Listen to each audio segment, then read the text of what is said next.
ওয়ালা তুসাইর খাদ্দাকা লিন-নাস, অহংকার করে মানুষের থেকে মুখ ফিরিয়ে নিও না, মুখ ছিটকাবে না। মানুষকে সম্মান করো, মানুষের সাথে মেশো, বি পিপল ওরিয়েন্টেড। আমাদের অনেক ছেলে মেয়েরা মানুষের সাথে মিশতে পারে না, দোষ কার? বাবা মায়ের। শেখায় না। একটা সময় আমাদের মনে আছে, ছোটবেলায় মেহমান আসলে আমরা এত খুশি হইতাম, মেহমানের কাছে যাইতাম, সূরা শোনাইতাম, কবিতা শোনাতাম, এটা খেলতাম, ওইটা করতাম, যাওয়ার সময় আমাদেরকে টাকা দিয়ে যেত, হায় রে খুশি।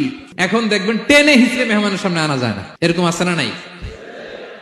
অনেক ফ্যামিলিতে এরকম আছে যে তারা সারাদিন ডিভাইস নিয়ে, এই ডিভাইস আসক্তি এত মারাত্মক পর্যায়ে পৌঁছেছে যে তারা মানুষের সাথে মিশতে পারে না।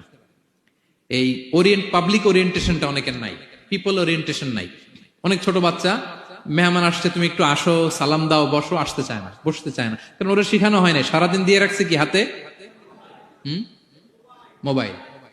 এজন্য ছোটবেলা থেকে আমরা যেন সামাজিক বানাই, বাচ্চাকে যেন শেখাই, বাবা মুরব্বীকে দেখলে সালাম দিতে হবে। কি করতে হবে? ওরা শিখাবেন। অনেক সময় ছোট বাচ্চারা না বুঝে দারোয়ানের সাথে খারাপ আচরণ করে, ঘরের কাজের বুয়ার সাথে খারাপ আচরণ করে, ড্রাইভারকে বকা দেয়, আছে না নাই?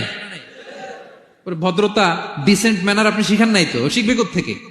এই জন্য শুরুতেই বললাম যে গরুর পেট থেকে বেরোলে গরু হয়, কিন্তু মানুষের পেট থেকে বেরোলেই ওটা মানুষ হয় না। ওটারে মানুষ বানাতে হয় দিনের পর দিন, মাসের পর মাস, টিউনিং করে, পলিশিং করে, গাইড করে করে মানুষের মতো মানুষ বানাতে হয়।